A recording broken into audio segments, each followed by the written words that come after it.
Hello everyone. दोस्तों, सातवां भाव ज्योतिष में साझेदारी का है, विवाह का है और सार्वजनिक संबंधों का है।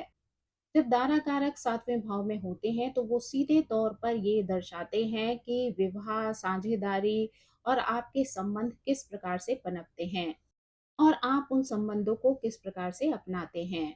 सातवां भाव प्रायः संतुलन, सामंजस्य और सहयोग से जुड़ा हुआ होता है, जिससे ये स्थिति समझना सरल हो जाता है कि आपके जीवन साथी का आपके जीवन पर किस तरीके का प्रभाव पड़ेगा।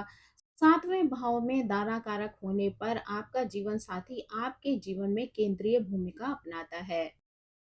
ये स्थिति आपके साथ उसके संबंधों को, विवाह या आपकी जो जिम्मेदारियां हैं उनके बीच में एक मजबूत संबंध का संकेत देता है। जीवन साथी साझेदारी के प्रति आपके दृष्टिकोण को प्रभावित कर सकता है।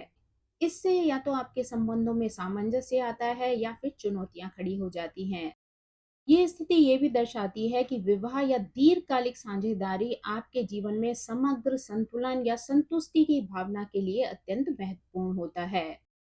ऐसे संबंधों में सहयोग, पारस्परिक समझ और साझा लक्ष्यों की आवश्यकता होती है। ये स्थिति एक ऐसे रिश्ते की ओर संकेत देती है जो व्यक्ति के जीवन को गहराई से आकार देता है।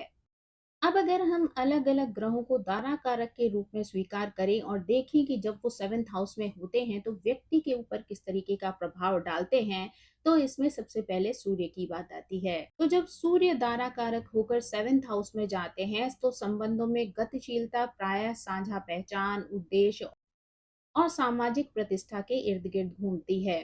ये स्थिति संकेत देती है कि जीवन साथी में आत्मबोध की प्रबल भावना होती है, नेतृत्व करने की क्षमता होती है, सम्मान की गहरी समझ हो सकती है।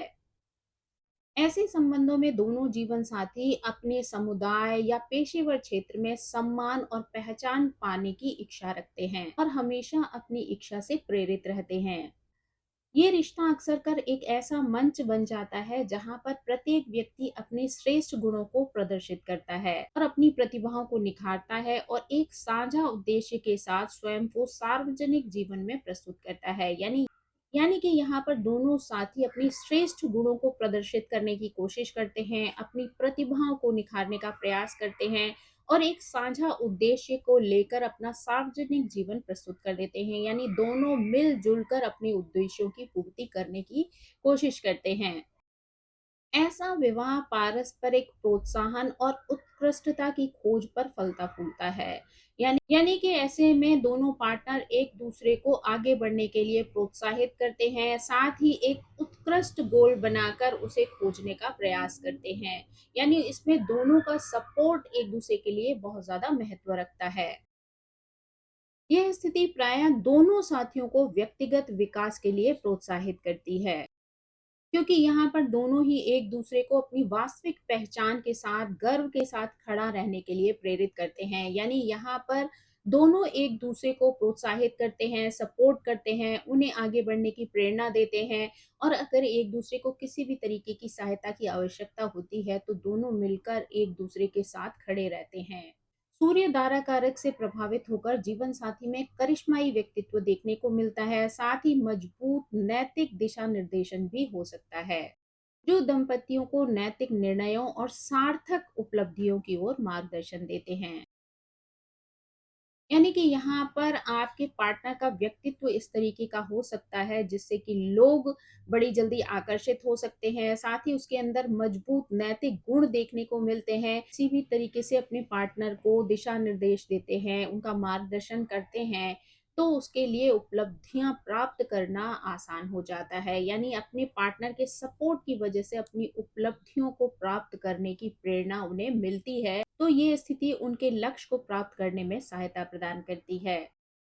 यद्यपि कभी-कभी यहाँ पर हठ और अहंकार के टकराव की वजह से तनाव की स्थिति भी उत्पन्न हो सकती है। यानी कई बार सूर्य का प्रभाव व्यक्ति के अंदर अहंकार को भी जन्म देता है। तो ऐसे में अगर आपके ऊपर अहंकार का प्रभाव आ जाता है तो यहाँ पर टकराव की स्थिति उत्पन्न हो सकती है। फिर भी अगर आप सहानुभूति को विकसित करते हैं, समझौते करना सीख जाते हैं, तो यहाँ पर अपने संबंधों को संतुलित बनाए रखने में सहायक हो सकते हैं। समय के साथ-साथ आपका रिश्ता और आपका ये बंधन मजबूत बनता है और साथ ही उसमें मैच्योरिटी आती है। जो ऊष्मा, उद्देश्य और जीवन की चुनौतियों का साथ-साथ सामना करने का आत्मविश्वास प्रसारित करता है। यानी धीरे-धीरे उनके अंदर ये कॉन्फिडेंस आने लगता है कि अगर किसी भी तरीके की परिस्थिति उनके जीवन में आएगी, तो वो उन सभी चुनौतियों को मिलकर पार कर लेंगे।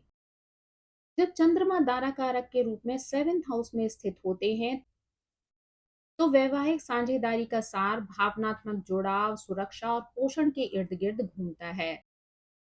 ये संयोजन एक ऐसा वातावरण बना देता है जहां दोनों व्यक्ति अपनी कमजोरियों, सपनों और गहरी भावनाओं को साझा करने में स्वयं को सुरक्षित महसूस करते हैं।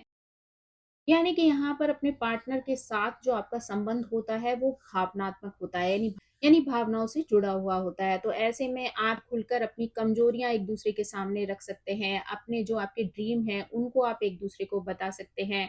साथ ही अंतर्मन में छिपी हुई जो गहरी भावनाएं हैं उनको भी एक दूसरे के साथ साझा कर सकते हैं। और इस तरीके की स्थिति अपने आप में आपको सुरक्षित महसूस करवाती है। चंद्रमा से प्रभावित आपका जीवन साथी प्रायः करुणा, कोमलता और सहज समझ का प्रतीक होता है, जिसके कारण विवाह भावनात्मक सुकून का आश्रय बन जाता है। यानी आपको अपने विवाह में सुकून की प्राप्ति होती है, क्योंकि यहाँ पर आपकी जो भावनाएं हैं वो सेटिस्फाई हो जाती हैं। आपका पार्टनर उन भावनाओं को समझता है और उसके अनुसार आपका सपोर्ट करता है। तो ऐसे में आपके लिए उसका साथ बहुत ज्यादा महत्वपूर्ण हो जाता है, यानी कि उसके आश्रय में आप सुकून का अनुभव करते हैं। ऐसे संबंधों में बंधन प्रेम और रोमांच से ही नहीं बल्कि जो सूक्ष्म भावनात्मक अंतःक्रियाएं हैं उनसे भी बनता है, कि दैनिक जीवन को परिभाषित करती हैं। यानी कि यहाँ पर आपका प्रेम और रोमांस ही केवल वैल्यू नहीं रखता है, बल्कि डेली रूटीन में होने वाली जो छोटी छोटी क्रियाएं हैं वो भी आपके जीवन को प्रभावित करती हैं। यानी कहीं ना कहीं वो भी किसी न किसी भावनात्मक स्थिति से जुड़ी हुई होती हैं, जो आपके जीवन पर असर डाल सकती हैं। इस स्थिति में ऐसे संबंध गतिशीलता को प्रोत्साहित करते हैं, जहां पर साथी एक दूसरे के भावनात्मक उतार चढ़ाव के प्रति सहानुभूतिपूर्ण प्रतिक्रिया करना सीख जाते हैं। यानी कि जहां पर अगर दोनों में से किसी को भी किसी तरीके की चोट पहुंचती है, किसी के जीवन में किसी तरीके की चुनौती आती है, कहीं पर भी कोई इमोशनली हर्ट हो रहा होता है, तो यहाँ पर एक दूसरे की उन परिस्थितियों में एक दूसरे को सपोर्ट करना, अपनी सहानुभूतिपूर्ण प्रक्रिया देना, ये बहुत ज़्यादा महत्वपूर्ण होता है। यानी दोनों जब एक दूसरे की तकलीफ में एक दूसरे के सपोर्टर बन जाते हैं, तो उनको अपनी तकलीफ से बाहर निकलने में सरलता होती है।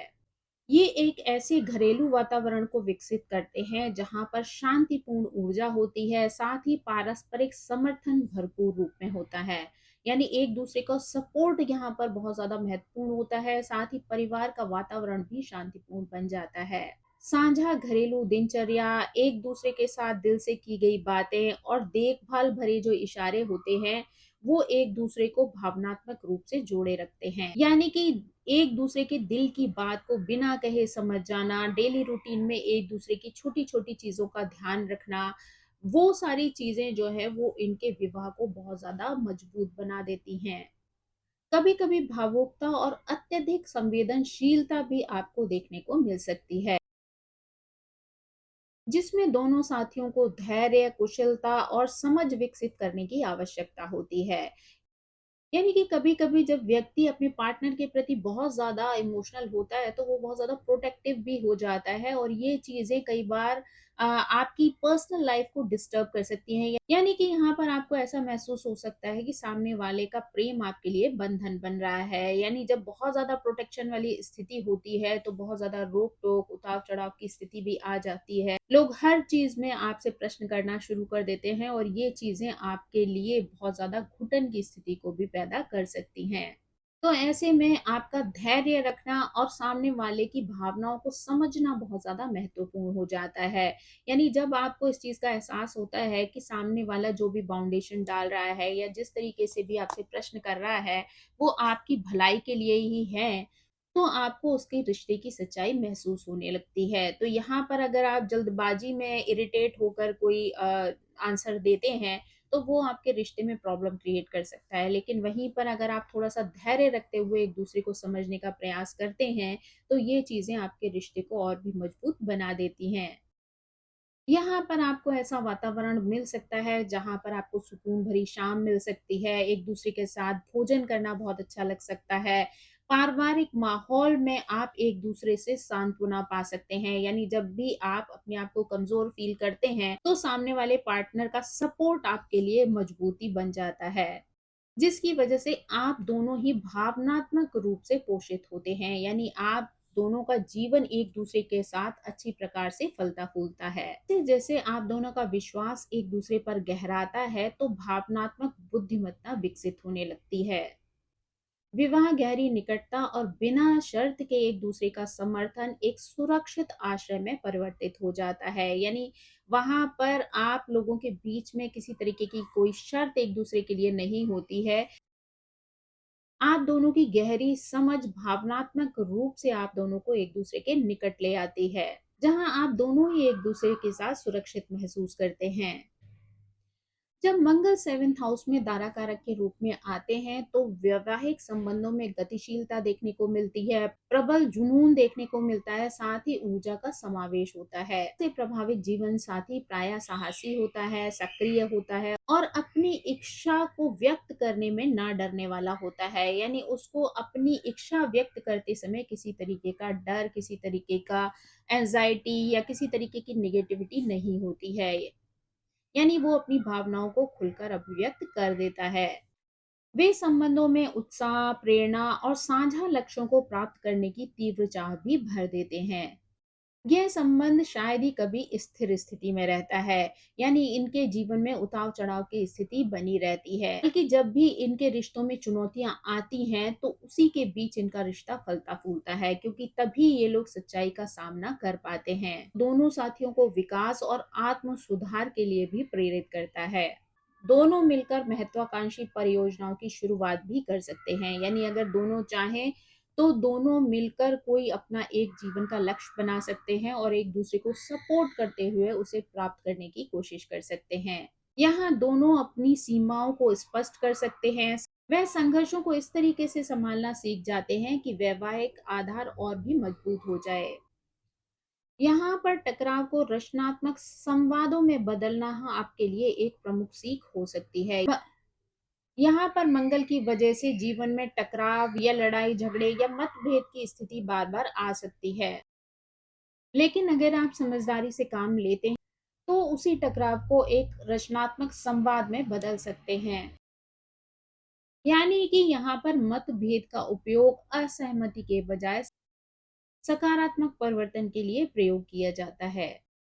यद्यपि कभी-कभी मतभेद या प्रतिस्पर्धात्मक तनाव भी उत्पन्न हो सकते हैं, यानी दोनों जीवन साथी एक दूसरे के साथ एक कंपटीशन की फीलिंग महसूस कर सकते हैं। दोनों के विचारों में मतभेद की वजह से टकराव की स्थिति आ सकती है, जो उनके जीवन में तनाव को उत्पन्न कर सकती है।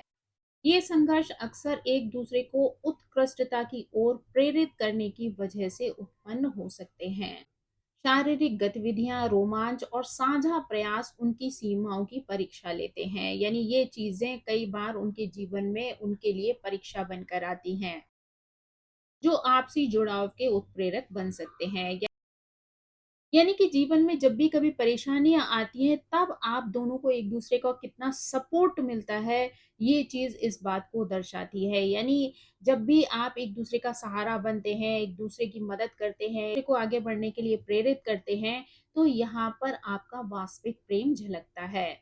समय के साथ साथ दोनों साथी मंगल की इस उग्र ऊर्जा को सहयोग, समझ और समझौते के साथ संतुलित करना सीख लेते हैं। अंततः यह विवाह सशक्तिकरण, दृढ़ता और पारस्परिक प्रशंसा का स्रोत बन सकता है, जहां दोनों व्यक्ति अपनी सामूहिक ऊर्जा का उपयोग उपलब्धि, जीवंतता, स्थायी जुनून से भरा मार्ग बनाने में करते हैं। जब बुध सातवें भाव में दारा कारक के रूप में स्थित होते हैं, तो बौद्धिक संगति, संवाद, अनुकूलनशीलता विवाह की आधारशिला बन जाती है। बुध दारा कारक के रूप में ऐसे जीवन साथी का संकेत देते हैं जो बुद्धिमान होता है, चतुर होता है, हास्य बोध और विचारों को स्पष्ट रूप से व्यक्त करने की स्वाभाविक क्षमता रखता है। जो दंपति को बातचीत, विचार विमर्श और संयुक्त निर्णय निर्माण की प्रतिक्रियाओं में मार्गदर्शन देते हैं। पारस्परिक जिज्ञासा और साझा सीखने का वातावरण बना रहता है, जहां दोनों साथी विचारों में आदान प्रदान, दृष्टिकोणों पर चर्चा और नए क्षितिज की खोज में आनंद पाते हैं। ये विवाद तब उत्कृष्ट रूप से फलता फूलता है जब दोनों व्यक्ति खुले संवादों को विकास के साधन के रूप में अपनाते हैं, यानी जहां पर दोनों व्यक्ति एक दूसरे के साथ अपने संवादों को खुलेपन के साथ अभिव्यक्त करते हैं, यानी कि जहां पर दोनों एक दूसरे के सामने अपनी बातों को रखने में किसी प्रकार का संकोच नहीं करते हैं, जहां वो दोनों एक दूसरे को संवाद कौशल निखारने में, आलोचनात्मक सोच विकसित करने में, अपने मानसिक क्षितिज का विस्तार करने के लिए प्रोत्साहित करते हैं। संयुक्त परियोजनाएं, शैक्षिक प्रयास, सांस्कृतिक यात्राएं बौद्धिक जुनून को प्रज्वलित कर सकती हैं।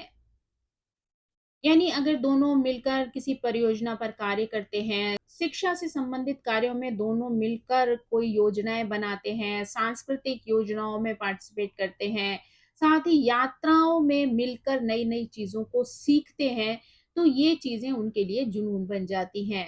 यद्यपि कभी कभी मतभेद की स्थिति उनके जीवन में तनाव को भी उत्पन्न कर सकती है। ये विवाद प्रायः तार्किक बातचीत पर आधारित हो सकते हैं, जिन्हें संतुलित समझौतों के माध्यम से सुलझाया जा सकता है। यानी हो सकता है कि जो उनके बातचीत का तरीका हो, उसमें मतभेद की स्थिति उत्पन्न हो जाए, दोनों की सोच जो है वो एक दूसरे से थोड़ी सी अलग हटकर हो, लेकिन दोनों अगर खुलकर एक दूसरे के साथ बातचीत करते हैं और किसी एक निर्णय पर आ जाते हैं, तो उन्हें उन समस्याओं को सुलझाना सरल हो जाता है। ये दोनों ही साथी समझते हैं कि ईमानदार संवाद, एक दूसरे की बातों को सहजता से सुनना, अपने दृष्टिकोण में थोड़ा सा लचीलापन बनाए रखना, सामंजस्य के लिए एक अनिवार्य स्तंभ है। यानी जब भी दो पार्टनर एक दूसरे से बातचीत करते हैं, तो उनके संवादों में ईमानदारी बहुत ज्यादा महत्वपूर्ण होती है। साथ ही एक दूसरे की बातों को सुनना और समझना भी आवश्यक होता है। यानी ऐसा नहीं है कि सिर्फ एक पार्टनर बोल रहा है और दूसरा उसकी बात को या तो सुन ही नहीं रहा है, या आप दूसरे पार्टनर को बोलने का मौका ही नहीं दे रहे हैं। साथ ही जो भी अपना दृष्टिकोण है उस पर अड़ जाना या उसके लिए जिद कर जाना भी आपके रिश्ते को खराब कर सकता है। तो यहाँ पर एक दूसरे की बातों को सुनना भी ज़रूरी है, समझना भी ज़रूरी है। साथ ही अपने दृष्टिकोण में थोड़ा लचीलापन रखना भी ज़रूरी है। यानी कि जब भी आप सामने वाले की बात को सुनते हैं, तो उस पर अड़ जाना ज़रूरी नहीं होता है, बल्कि उसके साथ सामंजस्य बैठाना बहुत ज़्यादा महत्वपूर्ण होता है।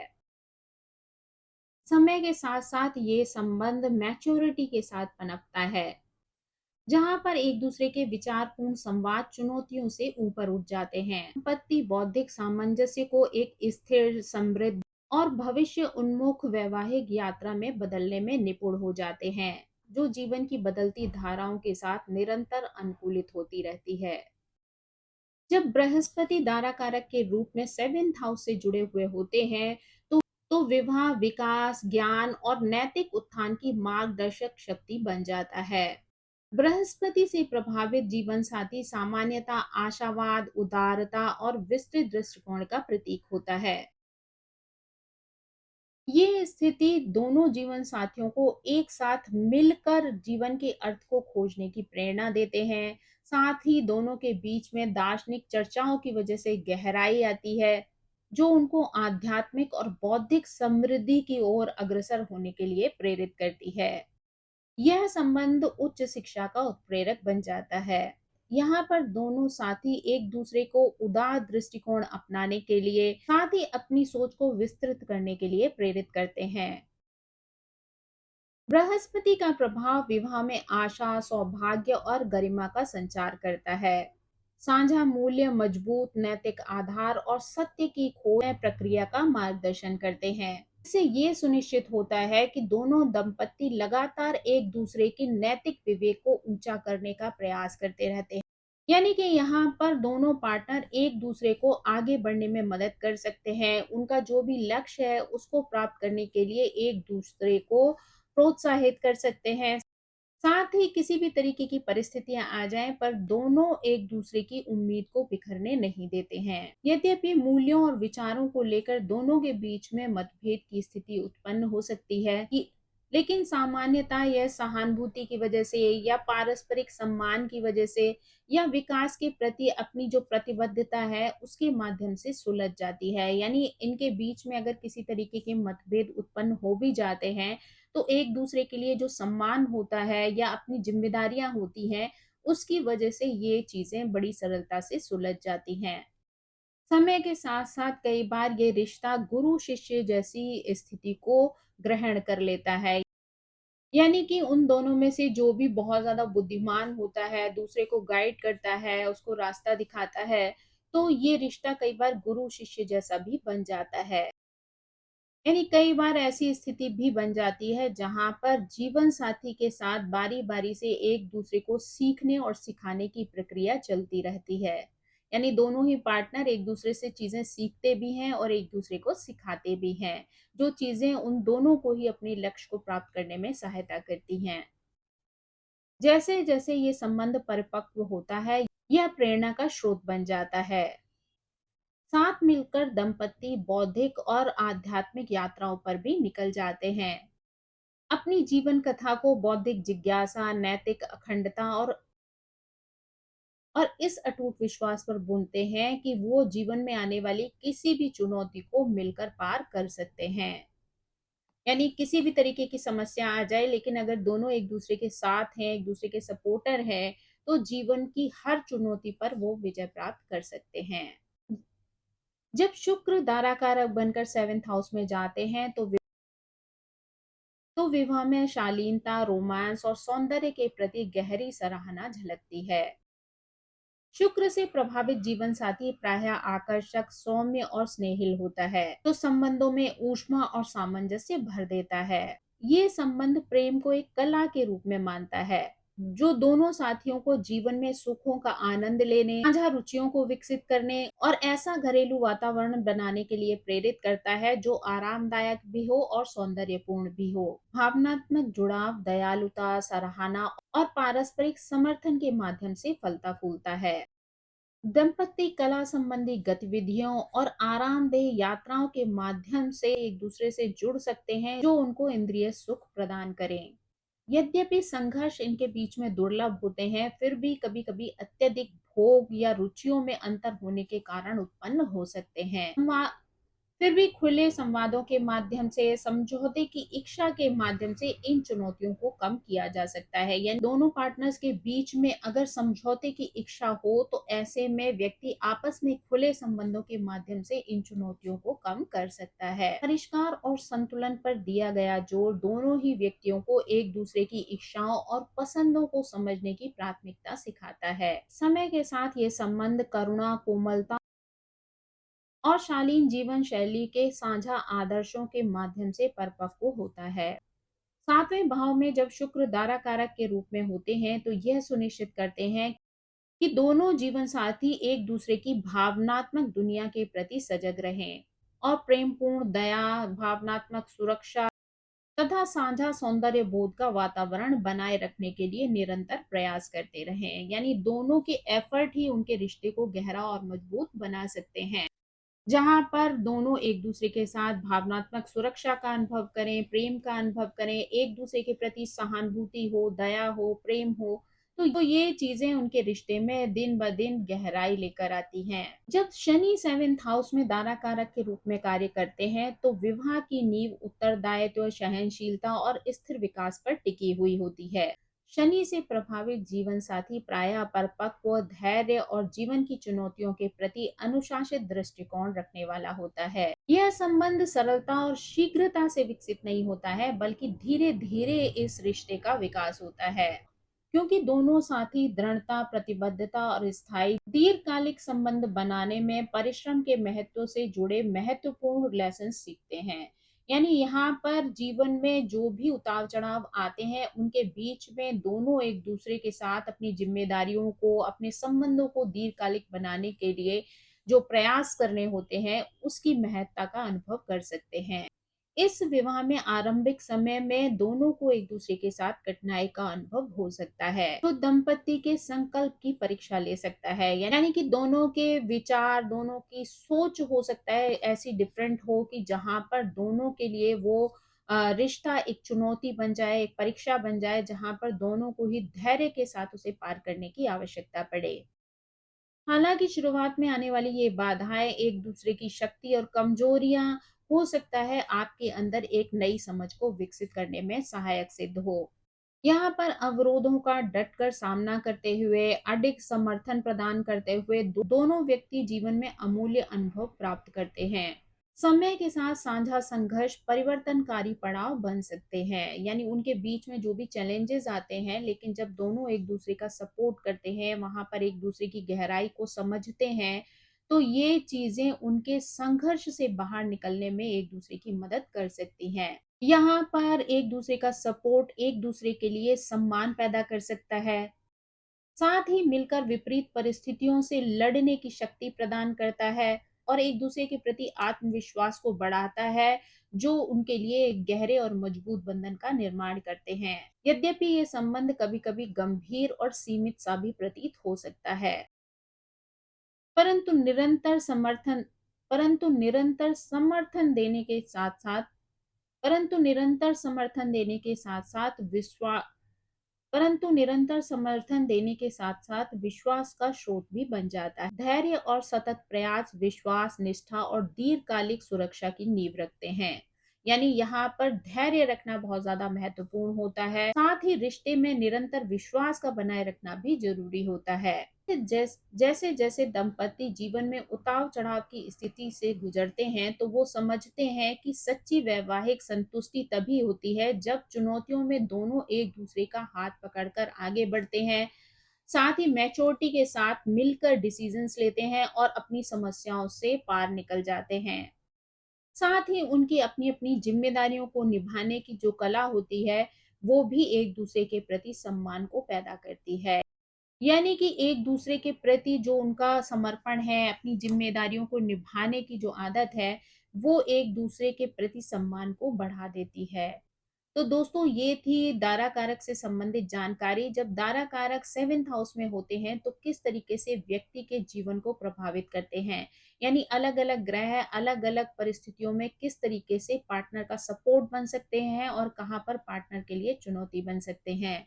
आई होप ये जानकारी आपको पसंद आई होगी। Thank you so much. मेरी आप सभी से रिक्वेस्ट है कि प्लीज मेरे चैनल को सब्सक्राइब करें, लाइक करें, शेयर करें और कमेंट करके इसी तरह मुझे प्रेरित करते रहें। So thank you so much. Bye bye.